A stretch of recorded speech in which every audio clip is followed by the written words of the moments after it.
Hey there, welcome back to Farmcraft. I'm John, and we are working on my four-wheeler. This video is sponsored by SimpliSafe. More on that later.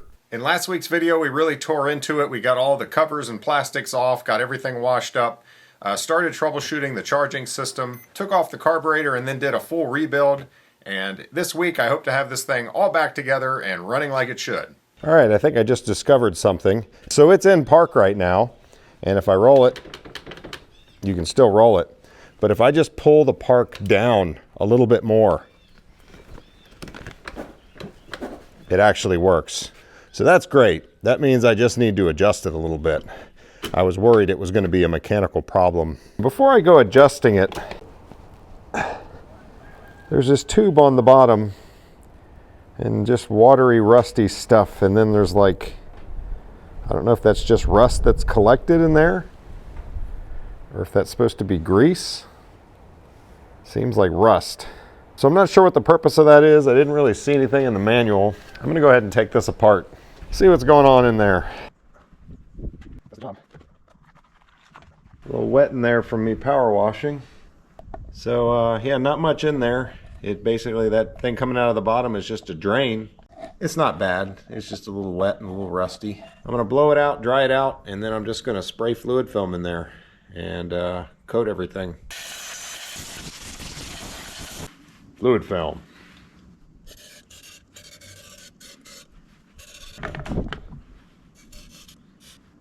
There you go. Everything down there coated.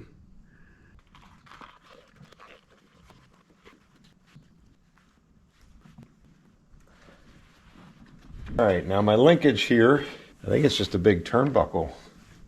If I get the right size wrench, I might be able to loosen those nuts. That's right. I might be able to loosen these nuts right here and extend it a little bit.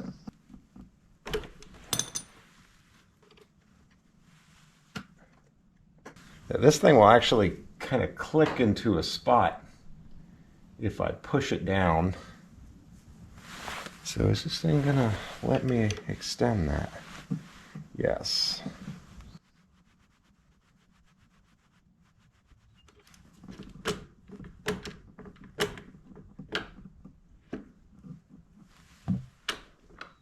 Oh, interesting. Okay. See what's going on there. That's what the click is from. When you go to put it in park, but the ratcheting mechanism isn't lined up yet, it has to move a little bit and then it lines up. So that really just clicked into park there. Let me see if the other positions seem right, if they feel like they're clicking in right.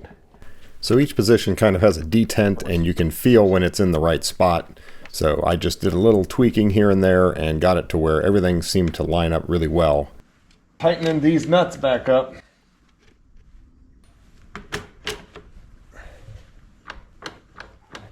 Park works. All right, there's a spark arrestor back here. And it actually looks good. I'll just blow it out with compressed air, but it's nice and clean. If it looked real sooty, I would have heated it up with a torch, get it glowing hot, burn all the soot off, and then blow it off. Next, I'm going to change we've got a front differential, and they call this the final drive or the gear case. So I'm going to change the oils in those. They don't hold much, but first let's check it and just see if it's low. So this is the fill plug. And on a level surface, there's supposed to be oil right to the top, or right to the bottom threads, I should say. Hard to tell. There is oil in there. It's just a touch low. There's like this plate kind of right in the way. The oil is maybe a 1/4 inch below that. The thing is, it doesn't hold very much, so that's a significant difference in oil quantity, I think. Ah, man, that is tight. It was probably last installed from the factory. A lot of times stuff like this on these bikes just never gets any maintenance. Grief. I think I better heat that up.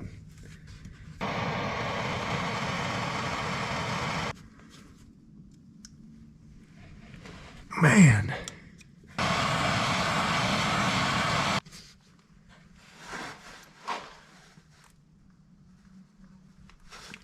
grief. That is ridiculous.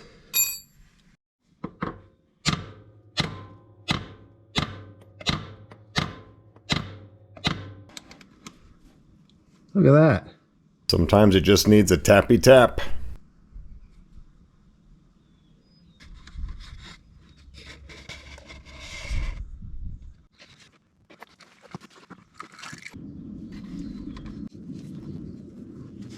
It calls for 80 weight gear oil, GL4. This is 80/90, GL4 or 5.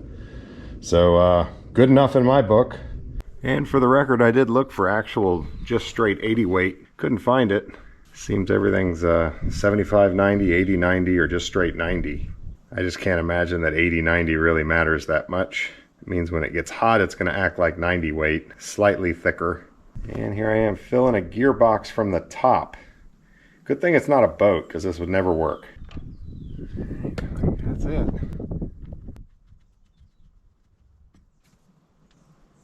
Click! Yeah, the oil looked worse than I thought it did when I saw it from the top. Definitely needed to be changed. I'd say there's a good chance that's the stuff from the factory. I think that happens very often. People just buy them, use them, they sit, they don't get used, they get sold, and nobody ever does this stuff. All right, let's go do the front diff. All right, there's the fill plug for this one. Now this one, it actually says to just check the quantity of the oil. So there's no real way to check the level. But there's oil there. On my finger it looks clean. And that one at least came out without a fight.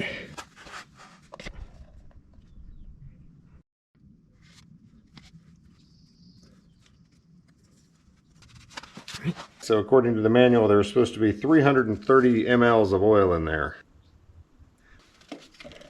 What do we got here? Less than 300, so we were definitely low. And not the cleanest looking stuff I've ever seen. It's funny, it looks good when it's pouring out, but it definitely needed to be changed. So 80/90 again, but Valvoline. It's a different color.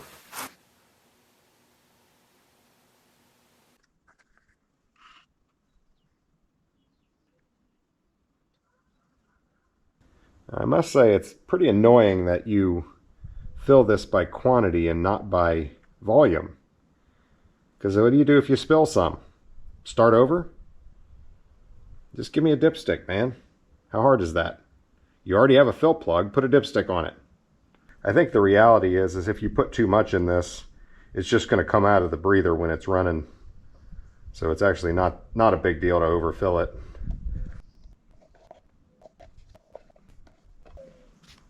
I mean, that's really dumb. The thing's filled up to the threads. Why are they putting this stuff in the manual? It says if you fill it up to the threads, it's going to come out of the breather hole. Okay, so do it by volume. Well, you do it by volume and it fills it up to the threads. This video is sponsored by SimpliSafe. SimpliSafe is a smart home security system that we've had installed in our home since 2021, and I really have no complaints about it. It was easy to install, and it provides multiple layers of security, keeping my family and property secure even when we aren't here, and it keeps getting better. Their new Active Guard outdoor protection is an interesting breakthrough in home security. Exterior cameras monitor your property, and with a combination of AI technology and monitoring agents, they are able to identify suspicious activity and react even before the alarm is activated. The agent is able to speak to the questionable individuals, trigger the alarm, and even dispatch the police if needed. The AI system is even able to identify faces and learns the trusted people like family, neighbors, and delivery personnel. Very cool technology. And don't forget about SimpliSafe's other smart options. We use their digital smart lock, which allows us to lock and unlock a door from our phones, which has been a really handy feature for us. Their wireless water sensors have saved us twice from serious water damage. A few years ago, our refrigerators started leaking, and we were immediately notified with a phone alert, so we were able to turn the water off and clean it up before it damaged anything. About a year after that, our washing machine leaked as well, with the same result. Without the early warning, these would have been far bigger problems. Save 50% off your SimpliSafe security system when you sign up for a professional monitoring plan and get your first month free. Visit simplisafe.com/farmcraft to customize yours. If you don't like it, you can return it for a full refund within 60 days. We've liked ours. I bet you will too. Now let's get back to work. Alright, I'd really rather get it nice and hot before I change the coolant, but I'm only changing the coolant just for general maintenance. It's not having a problem. If it looks really disgusting, I'll flush it out with bunches of water. It'll be fine. The reason I'm not running it right now is because I hadn't rebuilt the carburetor yet. I was actually waiting on the carb kit at this point.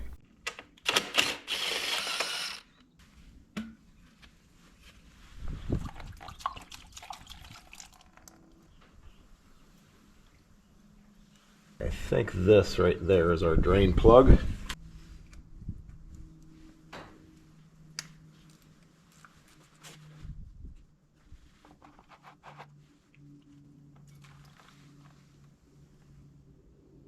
Crack the radiator cap. Does it start dripping?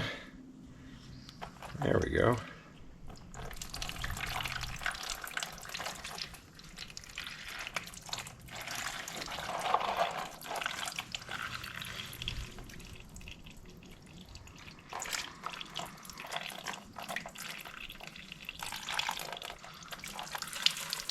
Jeez. It is bound and determined to make a mess.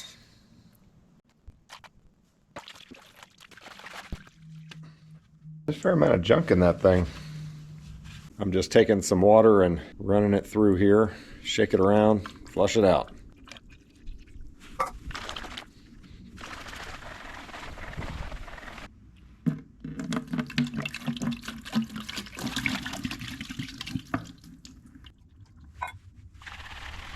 I don't really have any way to scrub out the center of that, at least directly, so I'm just going to put some smaller nuts in there and let those rattle around to clean out the inside of that.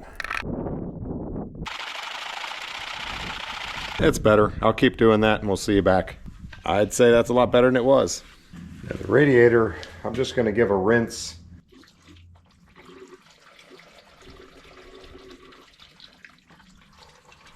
I'm going to call all of that coolant that I'll take to the recycling center. I think at this point though, it's dilute enough. Anything else that comes out of there is just water. I'm just going to dump it on the ground. And for the record, the stuff dripping out has no smell at all. All right, so now I'm going to fill it up with water and then just flush that out, and then we'll fill it with coolant. That's pretty much that.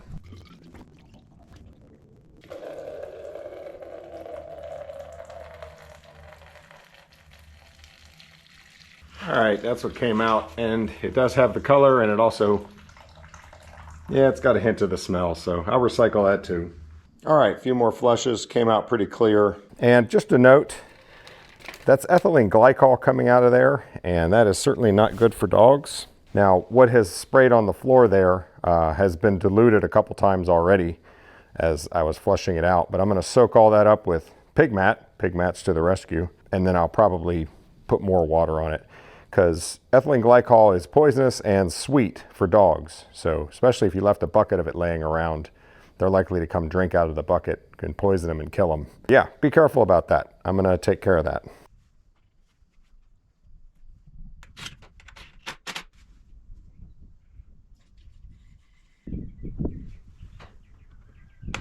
All right, it just says to use any high quality coolant. This is actually leftover Honda coolant from a van that we no longer own. So that'll do the trick. Now I will obviously check that after we finally get this thing up and running and heat it up and water pump circulating, make sure that it stays full. This is the Airbox, which needs a good cleaning, but it also has an issue with a gasket between the box and the filter.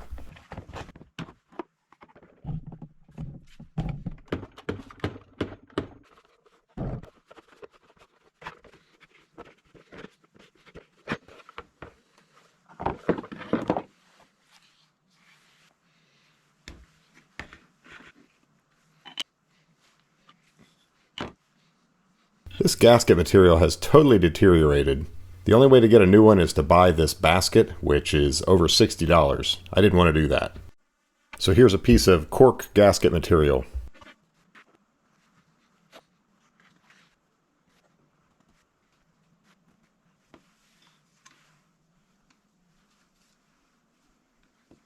Just making sure it's going to fit. And I'm using a fuel resistant glue here to attach it.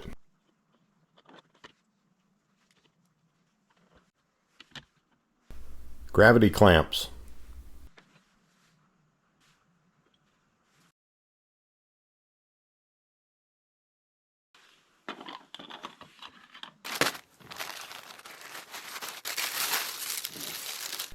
This type of air filter needs a light coat of oil to work.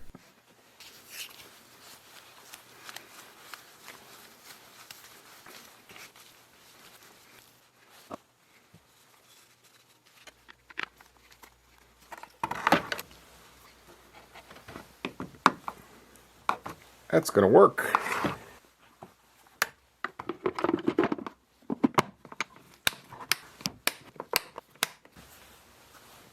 Alright, the fuel tank is spotless inside, so that's really nice. Now we're moving on to the fuel tank. Remember, this was leaking through the selector valve. Oh, look at that. Okay. So there is a way to remove this from that, which that makes sense. That'd be a lot easier. I looked up in there and all I can see is mud from the mud daubers. I tried blowing it out. I guess I'm going to have to work at it for a while to get to the screw that's holding that on there. Good old mud daubers. If you live somewhere that doesn't have mud daubers, consider yourself lucky.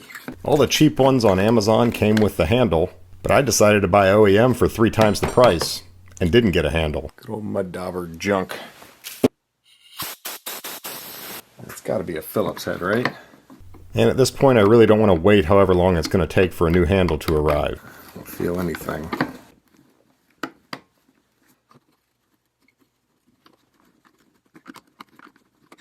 Alright, I've been at this for a little while, clearing mud out and poking in there with a wire. And it actually is a Phillips head. And it's tight. Don't strip. I think it just stripped.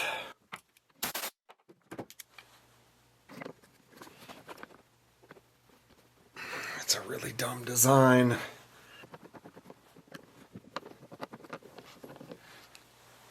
So the primary goal is to get this thing off without breaking this. I don't care about this. I've already bought a new one. I'm on the screw. So let's shock it.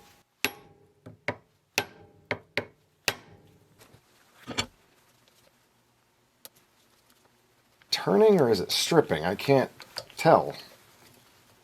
But it's not getting any looser. So it must just be stripped. That's lovely.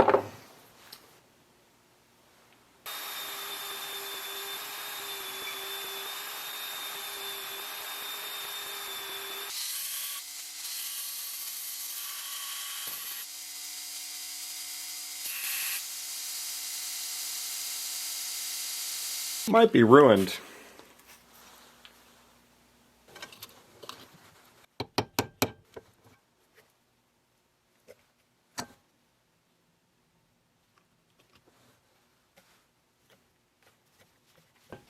What an annoying design. Killed by a mud dauber.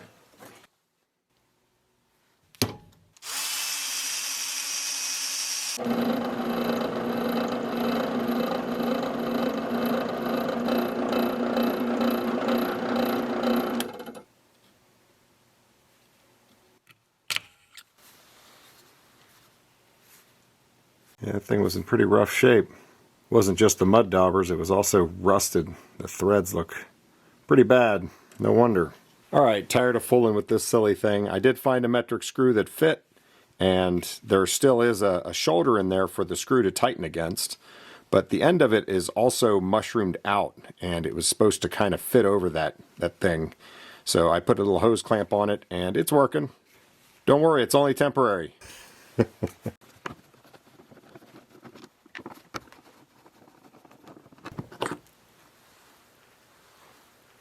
Well, I just realized this is going to give me a problem, because putting this fuel tank back in, well, it would require me to take that off again. Maybe I'll order a new handle. I'll look and see how much they are, but I don't want it to hold up the project. It's a silly little thing. And of course I'm going to replace these old hardened fuel lines with some new ones.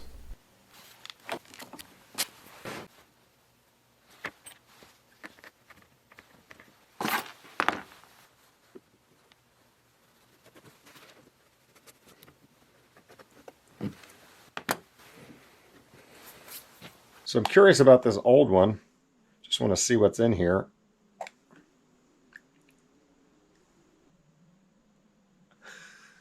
That's made of rubber, and all you're doing is connecting the two depending on what position it's in. So when this is down, the fuel is off.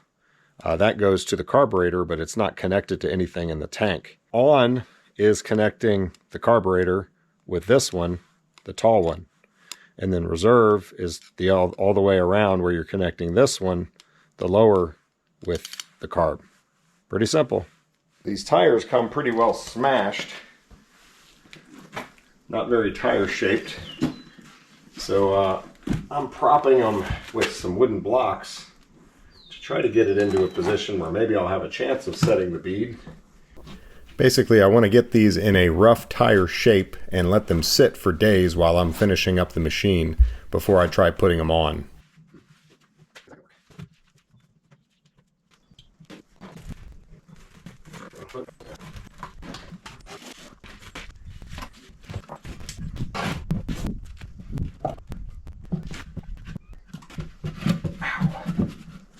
Knew that was coming. Somewhat tire shaped, sort of. We'll let those sit like that for a while before I try putting them on. What I want to do now is get this thing put back together enough that I can run it. I want to test the charging system while it's running, and I also want to change the oil. I'm not going to put everything, the plastics and all the dividers and everything on. I'm just going to kind of get it in position and see if it'll run, see how it works, make sure the tank doesn't leak, you know, kind of give it a once over, see how the carb's doing with the rebuild, all that kind of stuff. So let's get a carburetor on here.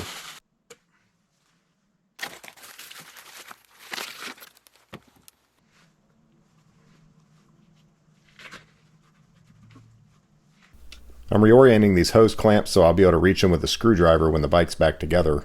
Remember, there's a plastic cover that fits right on top of this. There's the old intake boot. Remember, it's torn. So let's change everything over.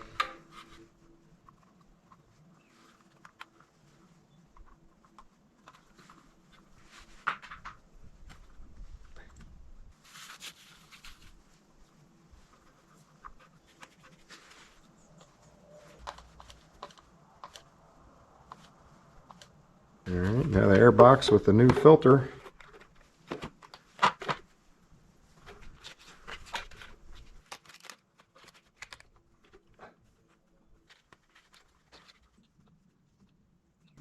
That's the choke cable.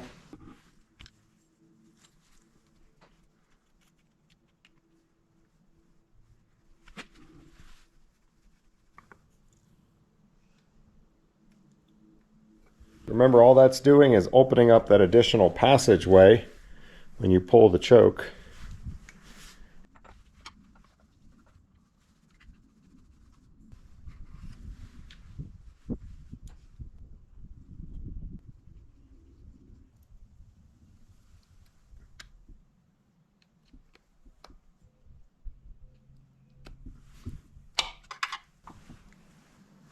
Yeah, I'm gonna have to put a little grease in there. Can't get that O-ring to stay.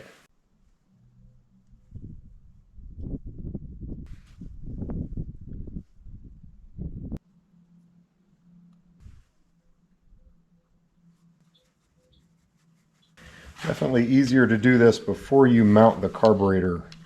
Should have done this first thing.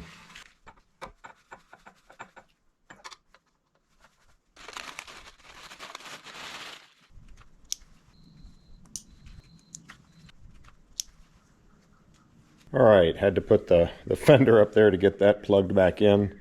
Let's put a little fuel in this tank and see if it's going to work. So first question, are we leaking? Does not appear to be so. So if I go to reserve, yep, we get fuel.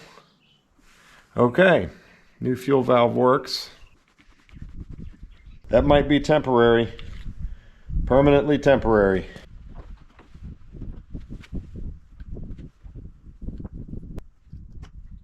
We have fuel to the carburetor. Should be able to turn this to reserve and have no fuel leaking. So I did get a new NGK plug, gap to 35 thousandths as per spec.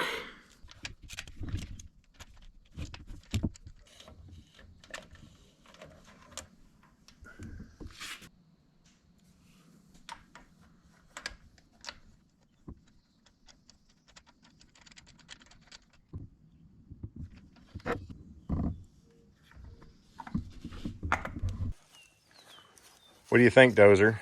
Did we do a good thing? We got another one.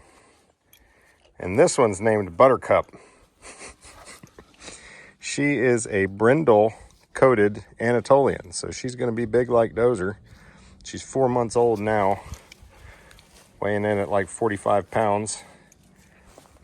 So the other dog that we had gotten, Benny, just didn't get along with some of our dogs. So we had to give her back to the owner and decided Dozer needs a friend. We'll get a puppy. She'll fit in and be part of the family. So there you go. That's Buttercup. What do you think of that name? What's up, Buttercup? They're trying to learn how to play together. The size difference.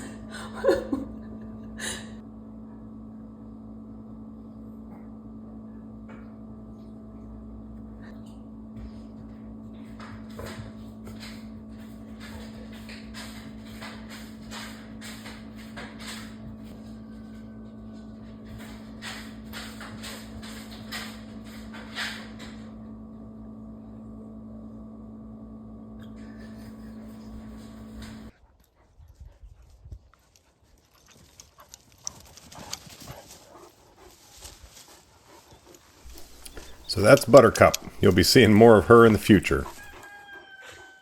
All right, let's turn the key on and see what happens with our... Hey, that came on. Shows that it's in park. I'll try it without choke. Give it a little choke.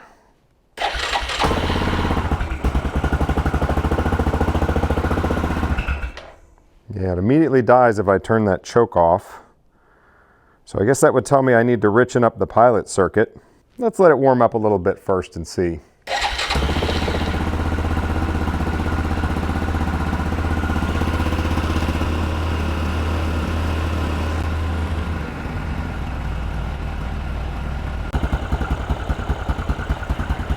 Choke is off.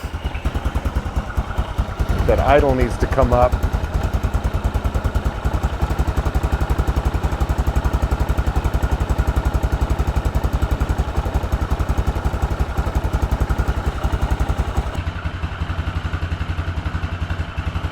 But right now I want to grab a meter and see if this thing's charging. It is not charging. I should be able to unplug this voltage regulator. Okay, so these 3 white wires are coming from our stator, and I should be getting AC voltage on them. Somewhere around 24 volts. And there, I got 23 between those two.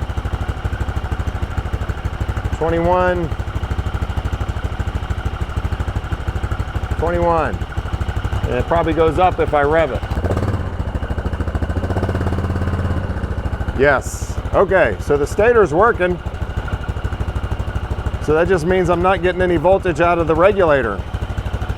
And that means the regulator's bad. It's really pretty simple. If you're getting AC voltage in, you should get DC out. That regulator's hot. It should definitely not be hot. Yeah, that's a bad regulator. It's gotta be. I wanna do one more thing. I want to rule out a wiring fault between the regulator and the battery where I've been checking if it's charging or not. So I'm back probing the output of the regulator right at the regulator connector. And then you'll see when I plug it in, we're seeing battery voltage right now. And as soon as I plug in the regulator, it drops. It's going to 11.9 from 12.3. So not only is it not putting anything out, but it's actually causing a voltage drop. So there's an internal fault in this regulator, and that would explain why it's getting hot. I'm not sure why it didn't show up with our passive testing earlier. So, I'm calling it. It's a voltage regulator. I need a new one. All right. I'm actually quite pleased with that. It's running well. The pilot mixture is at factory setting. It was much richer than that before. That's probably why the spark plugs were black. Yeah, I just turned the idle speed up. The idle speed screw does not change your air to fuel ratio. It's just giving it a little bit of throttle so that it doesn't stall. The pilot mixture screw is changing the air to fuel ratio. Okay, now we can finally drain some engine oil. And that is some black oil for a gasoline engine. This looks like one of my diesels.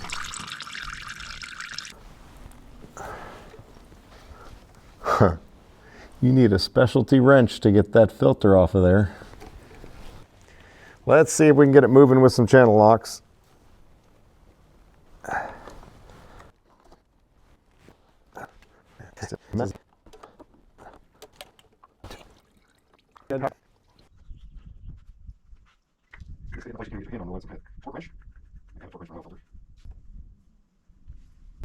The way this filter is positioned, there's very little room. It's very difficult to tighten. There's no room. You just put it somewhere I could get my hand on it. I can tighten it.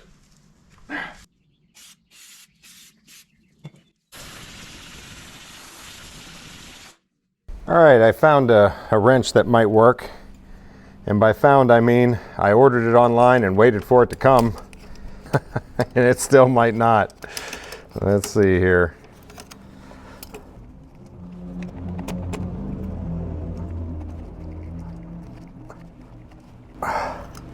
Grief. Even with this, it's hard.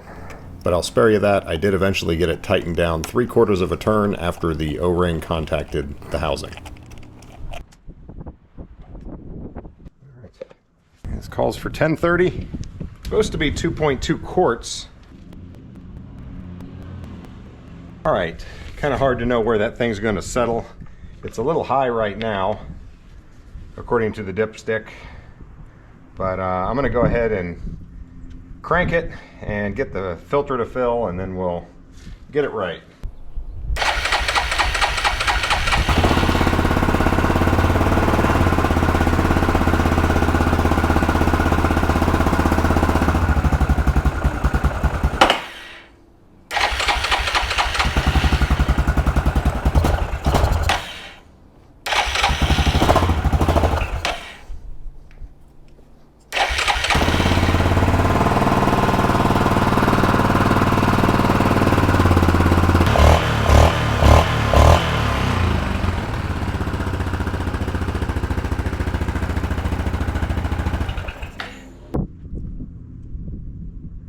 Well, when I thread it in, it goes all the way to the top. If I don't thread it in, it's about halfway up. And I find it kind of annoying that some things you thread in and some things you don't. It should always be threaded in, because you don't always have a rag. And when you walk up to a machine that's been sitting idle, you ought to be able to unthread this, look, see the oil, put it back in, and it's good. If you have to like unthread it, wipe it off, put it in, then check the oil, that's silly. And you're not always going to have a rag with you. So there's the old one. There's the new one. So we are hooked directly to the battery, 12.6 volts. Let's see if the new regulator is going to make the difference. Look at that!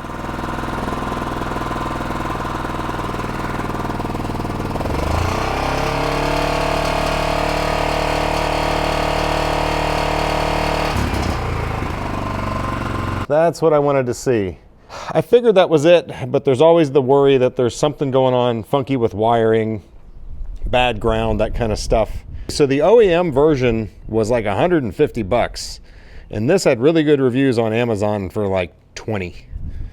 So I got it, and it works. And if it goes bad, I'll get the OEM one next time. But we definitely got it fixed. And you know what that means? There's nothing else wrong with this thing. The thing is tip-top, maintained, ready to go. So I want to get it back together, and then we're going to use it for a farm task that I think you guys will find pretty interesting.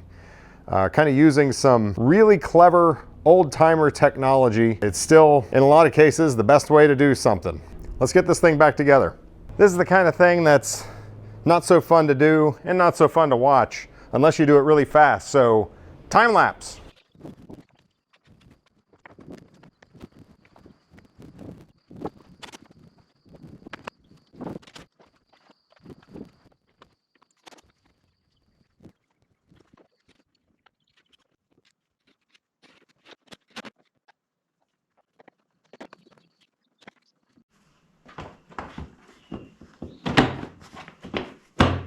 Okay, as I was putting it back together, I realized I forgot something. I am going to put new tires on this thing, and I'm doing it myself. I usually have tire shops handle that kind of stuff. The tires the tire shop was going to sell me were not the ones I wanted. So I mail ordered the ones I wanted. They were actually a lot cheaper, and I'm going to put them on myself. If it's too much trouble, well, I'll do something different. But I think I can get them on there. We'll do that tomorrow. It's late enough. Yeah, I almost forgot. The fuel knob, get a little foam earplug and stick it in there.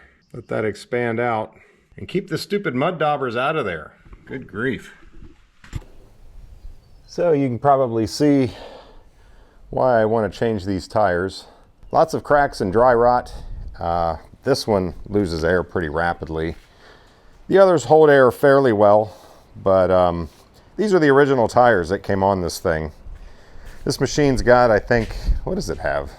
2,100 miles. And, you know, a four-wheeler properly maintained will go 10,000. So there's plenty of life left in it, but that's a lot on those tires. It's possible those were changed out, but those are the type of tire, that's the exact model of tire that came on these when they were new. So I'm assuming they're original. Anyway, this thing goes 55 miles an hour. That's like 90 kilometers an hour.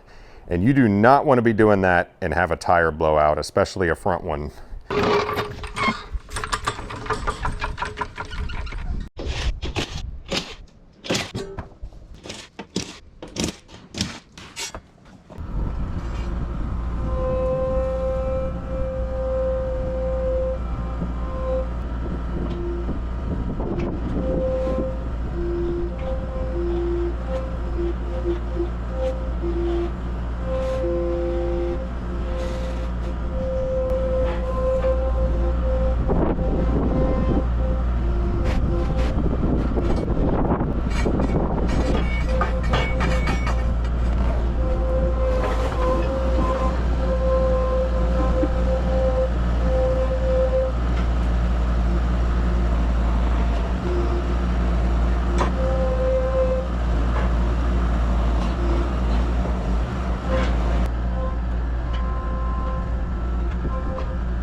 Well, right as I was finishing up, I realized I probably should have taken those valve stems out before I did that, but we got it.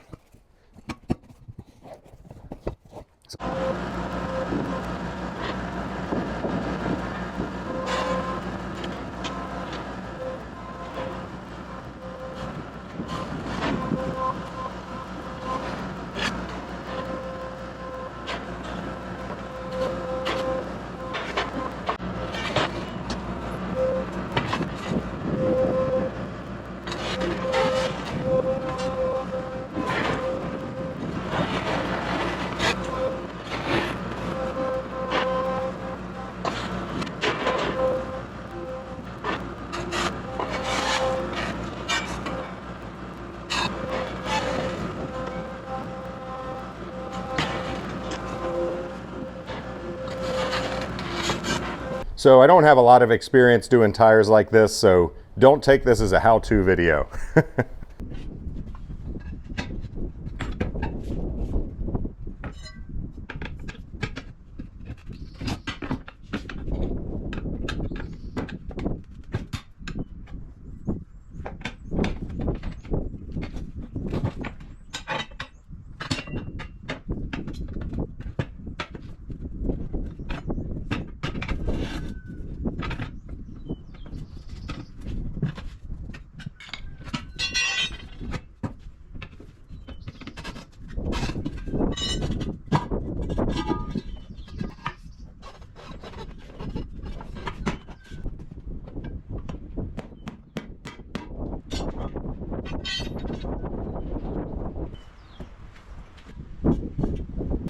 So I'm cleaning up the bead with some Scotch-Brite and then blow it off with compressed air and then lubricate it with some soapy water.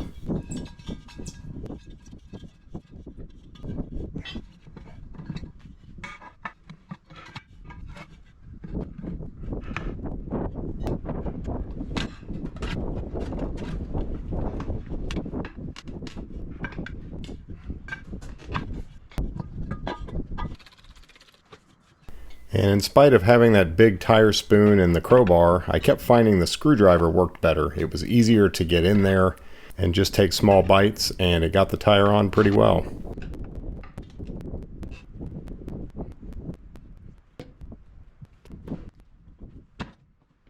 Now, getting that bead to set might be a trick. You can see that tire is nowhere close to getting on the bead on either side, really.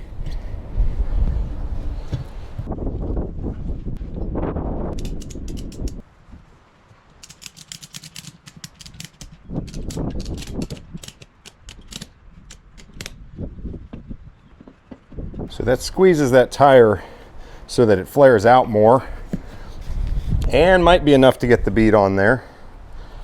Let's see if we can pump it up.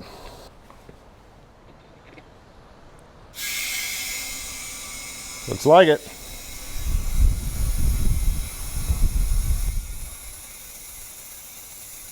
Okay.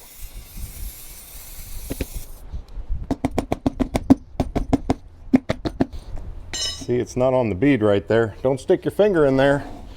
You might lose it. I mean, I've got 24 PSI in it and it's still not on the bead.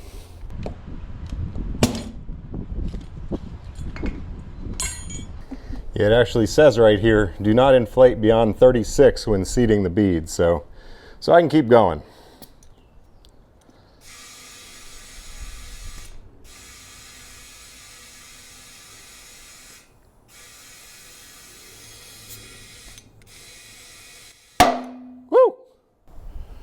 There went one of them.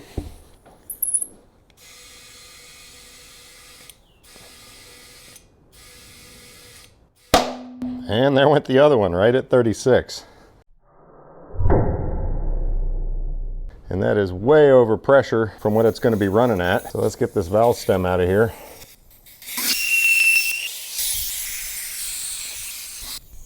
And 7 PSI is the pressure. About right there.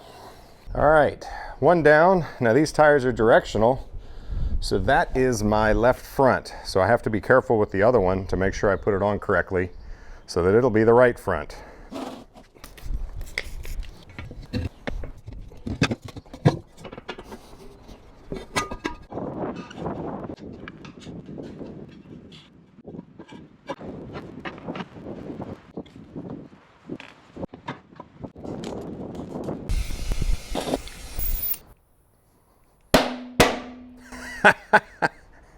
Can't help but scare you.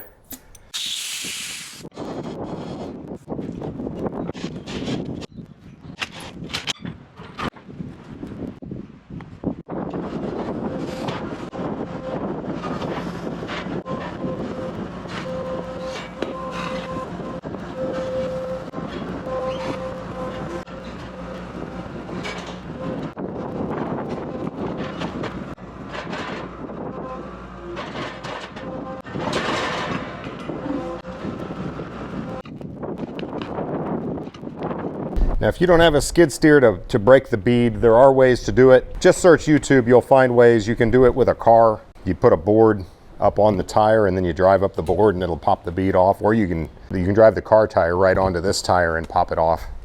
There are ways to do it. It's a little funner with a skid steer though. That may or may not be the subject of the next video.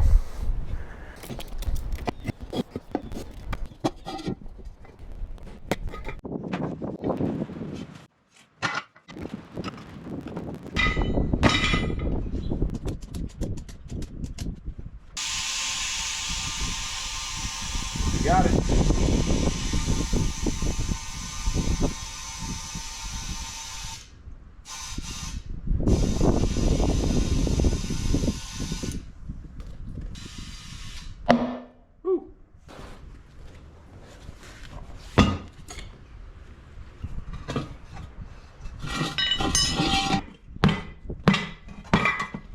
So I saved the best for last. This tire was really deformed.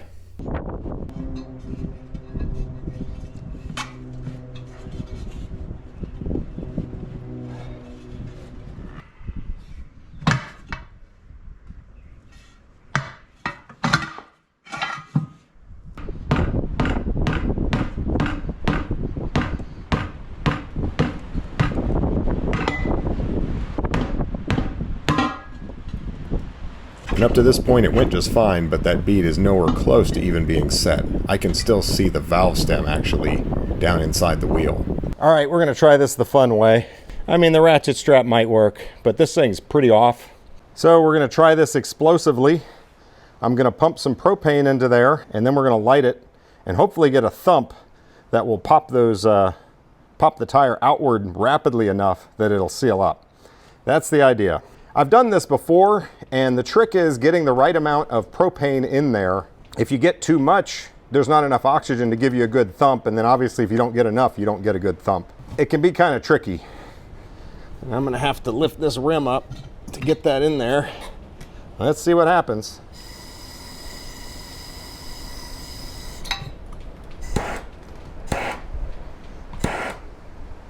See, that's the problem.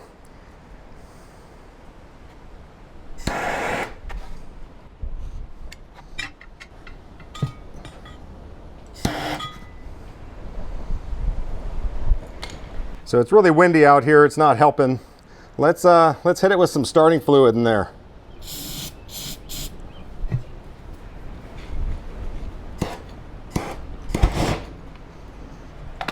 Now you got a tire on fire. And I didn't get enough thump, it didn't do it.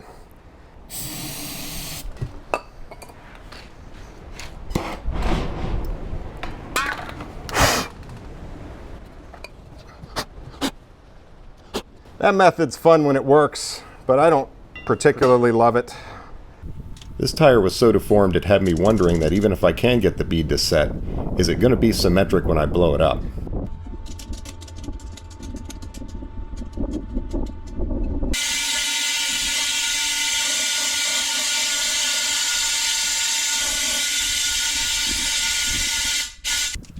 How about 2 ratchet straps? I should mention to people that aren't familiar, they do make a tool for this. It's a big air tank that puts out a very large blast of air very suddenly to set beads, exactly to solve this problem. I don't have one, so I'm working with what I've got.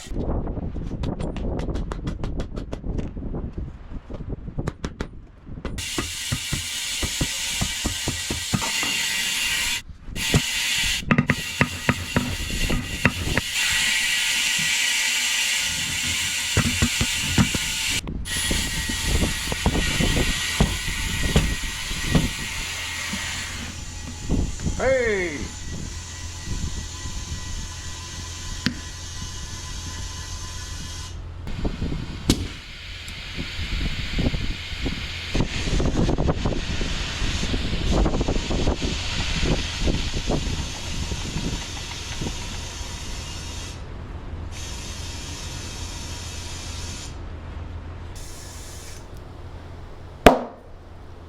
There's that one.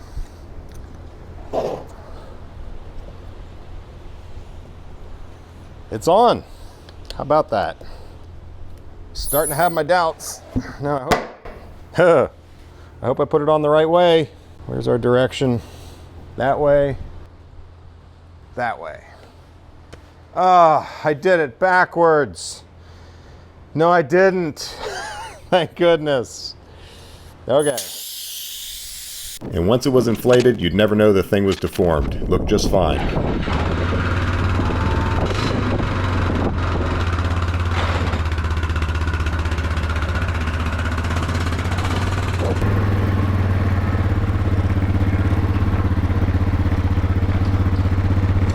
There's the old pig. She's a beauty, isn't she? So what this is a manure spreader, and you can spread a lot more than manure with it. I spread wood ash on fields with it, and it's for bigger stuff. It's not for fertilizers and things. So, you know, this is a very old invention. This solved the problem of people loading up a wagon with manure or whatever and then having to manually shovel it out and spread it on the field, which would be a colossal amount of work. And the way this thing works is really ingenious. Now this one's in rough shape, but I can still give you the idea. You basically have two controls here, and you've got two functions going on, and they're both driven by the wheels spinning on the ground. So you can pull this with anything. You can pull it with a four-wheeler, a truck, a horse. If it's moving, it has power. So this side doesn't work, the control doesn't work, and rather than fixing it, actually when I bought it, it was this way. You just pull this chain up off of that sprocket. It's not real stiff, so I can just by hand unhook that, put it on the sprocket, and then it will be engaged. And that chain comes back here and runs a series of shafts. It spins this, and these are hooked together with chains over here. So then it's going to spin that, and it's going to spin this. So if you can imagine, if this thing's piled high with manure or whatever, these things are going to be whipping around, and you'll see it. We're going to use it in just a second here, but whipping around at high speed, chopping everything up. This is going to hit it and fling it out sideways and fling it up and behind, and basically give you a decent spread, much better than you would get doing it by hand with a shovel. Now, the real clever part is, how do you get all of this stuff out? And that's where this comes in. This is so cool. That is another really clever mechanism run by this wheel and this gearbox. And what happens here is, as this wheel spins, it hits this thing, which essentially makes a big ratchet mechanism out of this gearbox. So it moves forward, and then it stops until it gets hit again, and it moves forward. And that means that this chain here is just ratcheting inch by inch along as you're pulling this thing on the ground.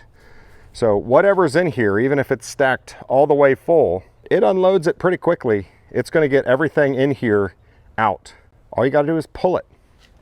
It's really rather cool. I guess you could say it's kind of like the original dump truck and spreader all in one. So if this side wasn't broken, what you would do is squeeze this rig together handle here and lower this to engage the drive on this side. But that doesn't work. I just do that manually with the chain.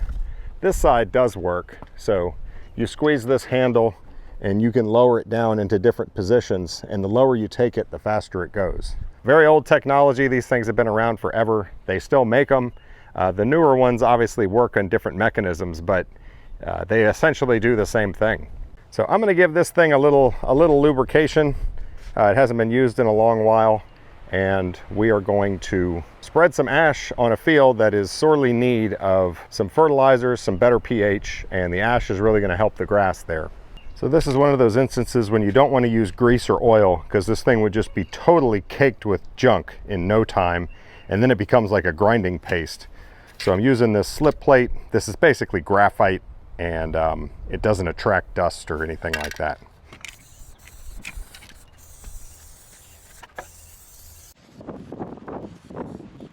It does have a few places to grease.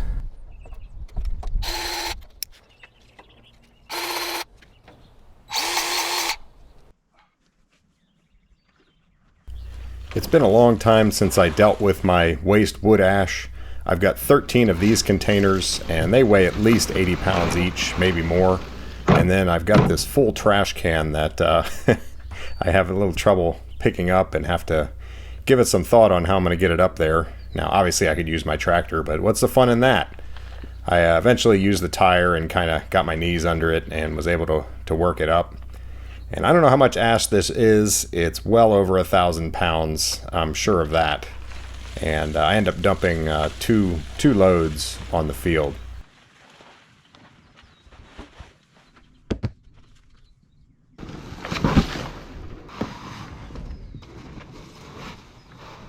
This is about half of it, so this will be our first load. Now that field probably doesn't look too bad, but the vast majority of the grass there is broom straw, which is not a desirable grass for feeding cattle, and it tends to grow in acidic soils with poor fertility, and I have both problems on this field, but raising the soil pH with this ash is very likely going to help a lot.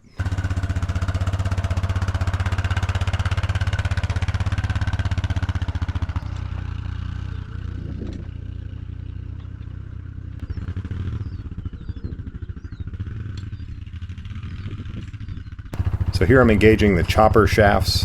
This is the side that's broken, so this is how you do it on this old pig. All right, I'm turning on the ratchet. We're gonna start out 2 down, which might be a little too fast. I may slow that down. We'll see how it goes.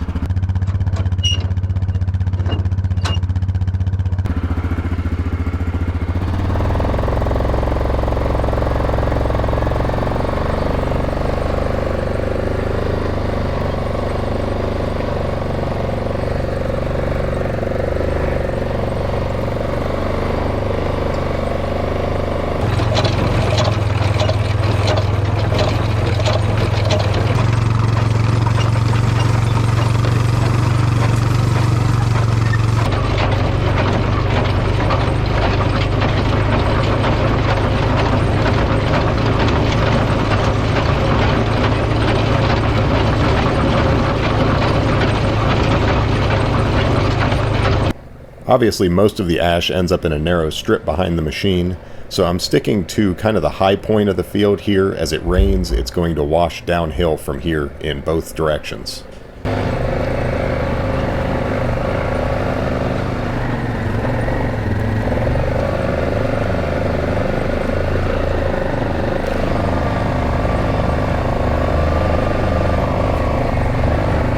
So here's load number 2 sped up very rapidly, and some other shots that I think were pretty cool to watch in high speed.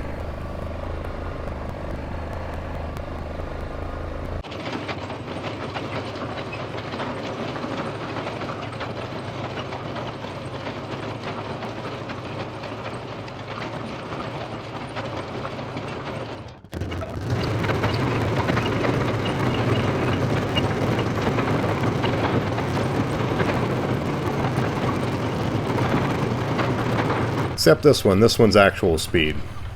You don't want to get your hand caught in that.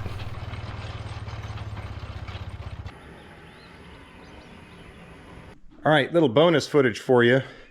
I had initially looked into what it would take to restore the plastics. I kind of gave it a half-hearted search, and what I found said to sand it up to 1,000 grit and then get buffing compound and buff it and then cover it with a clear coat, and I just wasn't going to do all that. But many of you in the audience suggested that I use a torch or a heat gun.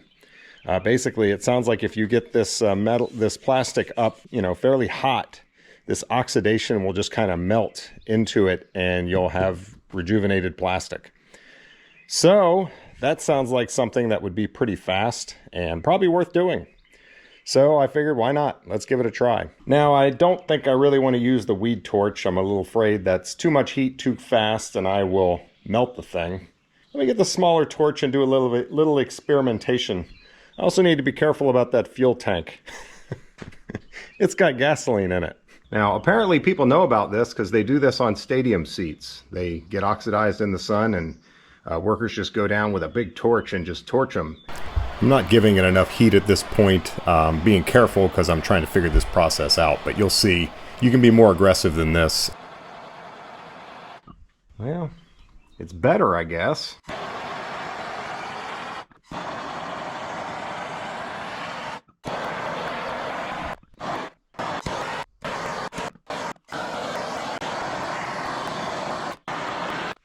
It's still a little rough. I mean, it's not like a consistent color. But it sure looks better than the other side. So there was a sticker on that, so that should really kind of highlight how much difference it's making. It's impressive.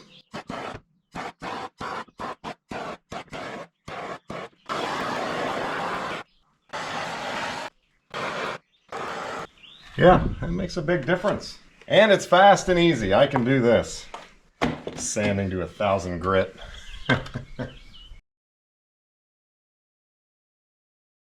I circled back and did a little disassembly.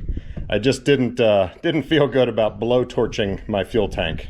So yeah, thanks for the tip, guys. This is pretty cool.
Done.